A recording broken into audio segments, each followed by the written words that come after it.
بنا لیا ہے اللہ نے بیٹا، یہ ان کا قول ہے جس سے پتہ چلتا ہے کہ وہ جو اپنے اپنے نبیوں کو اللہ کا بیٹا کہتے تھے، حقیقی بیٹا مراد نہیں ہوتا تھا، کیونکہ بیٹا ہونا اور چیز ہے اور کسی کو اپنا بیٹا بنا لینا اور چیز ہے۔ سمجھ رہے ہو؟ وہ کیا کہتے تھے کہ اللہ نے ان کو بیٹا بنا لیا۔ یہ بالکل اسی طرح ہے آج جس طرح یوسف علیہ السلام بھائیوں کے ظلم کا شکار ہو کے کنویں میں چلے گئے، قافلے والوں نے نکال لیا، بھائیوں کو پتہ چل گیا، وَشَرَوْهُ بِثَمَنٍ بَخْسٍ دَرَاهِمَ مَعْدُودَةٍ وَكَانُوا فِيهِ مِنَ الزَّاهِدِينَ۔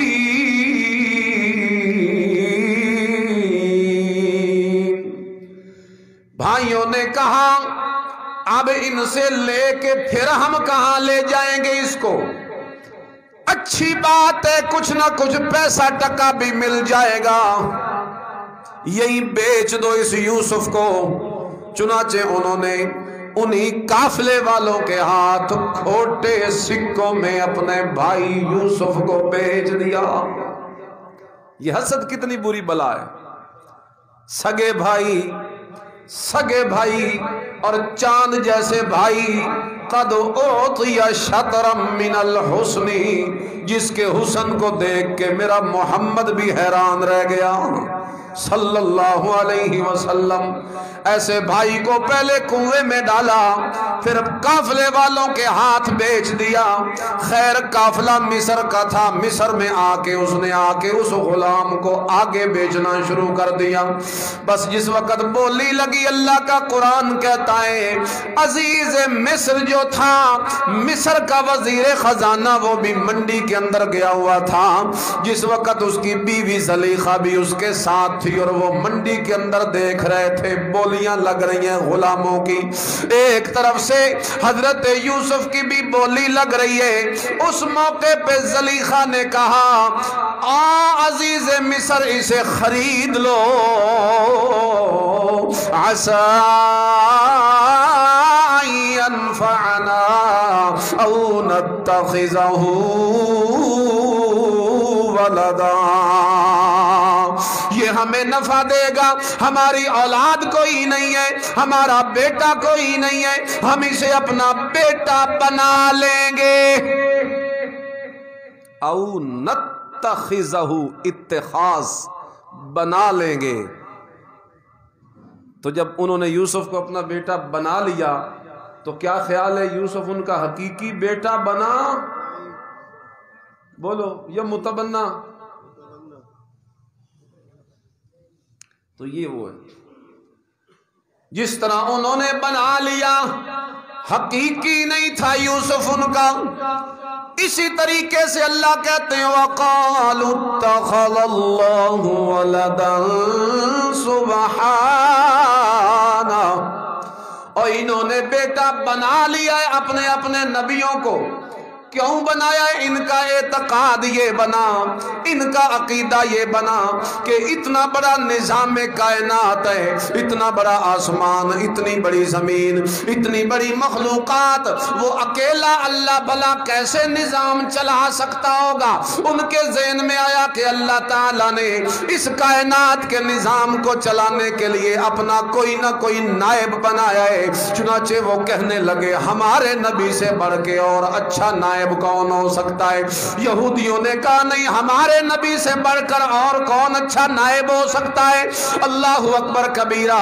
اور اللہ تعالیٰ نے فرمایا اور ظالمو، تم نے جو یہ سوچا ہے کہ اللہ نے انہیں نائب بنا لیا اور یہ اللہ کے اختیارات میں شریک ہو گئے، اور جس طرح بیٹا اپنے باپ کے اختیار میں شریک ہو جاتا ہے، اسی طرح یہ بھی اپنے رب کے اختیار میں شریک ہو گئے، کیونکہ رب نے انہیں اپنا بیٹا بنا لیا ہے۔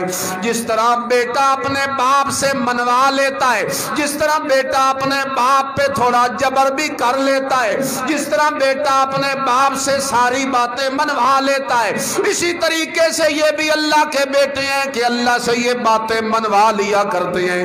اللہ تعالیٰ کے اختیار میں شریک ہیں، مشکلیں ٹال دیتے ہیں، حاجتیں پوری کر دیتے ہیں، بیماریوں سے شفائیں بھی دے دیتے ہیں۔ اور اللہ نے فرمایا سبحانہ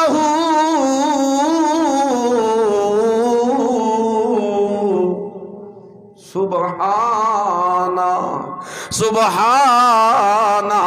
اور ظالمو تم نے یہ کتنا بڑا اعتقاد بنایا ہے، یہ تم نے جو بات کی ہے عقل کے بھی خلاف ہے، کیونکہ بیٹے کی ضرورت یا نائب کی ضرورت تو اسے ہوتی ہے جو محتاج ہو، جو جناب وہ محتاج ہو، یا اسے کام کرنے کی اتنی طاقت نہ ہو، یا اس کی ہر بات پہ نظر نہ پہنچے، جبکہ تمہارا رب جو ہے وہ تو اتنا طاقتوں والا ہے۔ بل لہ ما فی السماوات و ما فی الارض، یہ آسمان سارے کا سارا اسی کا، جو کچھ آسمانوں میں ہے یہ بھی اسی کا، یہ زمین ساری کی ساری اسی کی، جو کچھ اس زمین کے اندر ہے یہ سارے کا سارا اسی کا۔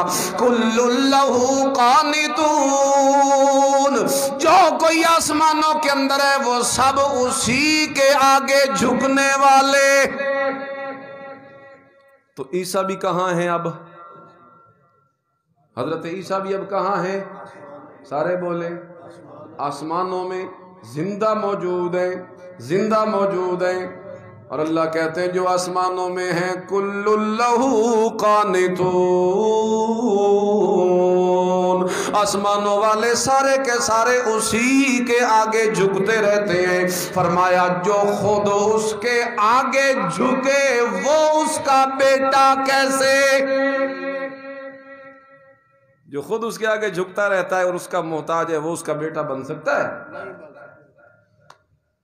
وَقَالُوا اتَّخَذَ اللَّهُ وَلَدًا وَقَالُوا اتَّخَذَ الرَّحْمَنُ وَلَدًا لَقَدْ جِئْتُمْ شَيْئًا إِدًّا۔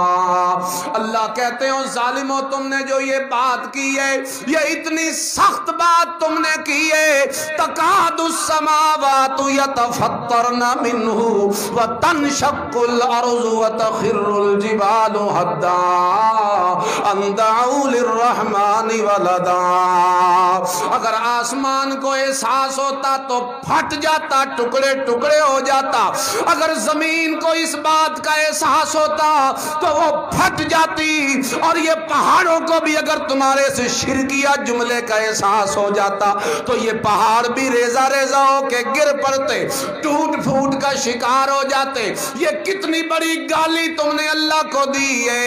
وَمَا يَنبَغِي لِلرَّحْمَنِ أَن يَتَّخِذَ وَلَدًا۔ اور بھلا تمہارے رب کو یہ لائق کیسے ہے کہ وہ کسی کو اپنا بیٹا بنائے؟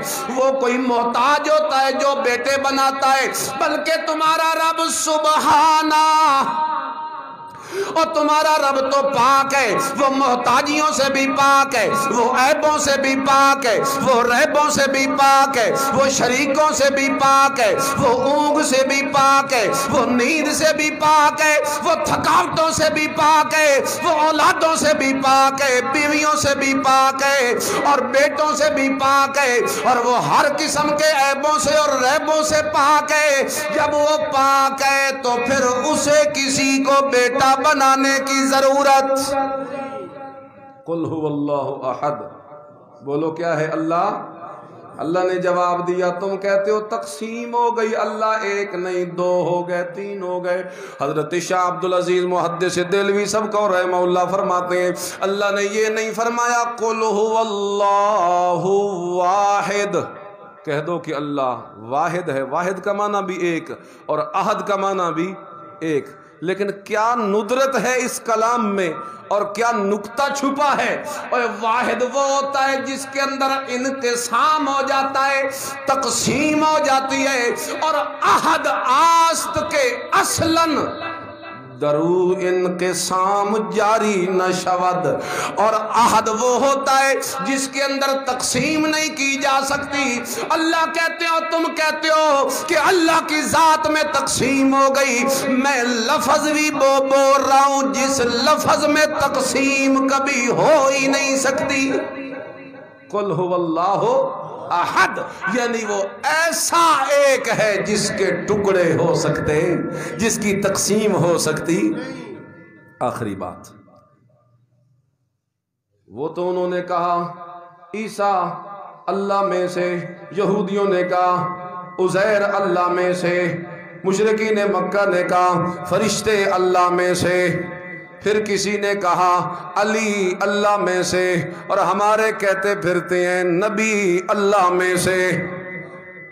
نور من نور اللہ کا کیا معنی ہے؟ اور کوئی ہمیں بھی سمجھاؤ۔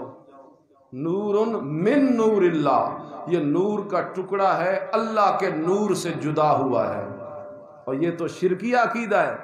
تو میرے نبی کو نور من نور اللہ کہتے ہو، اور اللہ کہتے ہیں قل هو اللہ احد، اس کا نور ایسا ہے کہ اس کے اندر کوئی ٹکڑے یا تقسیم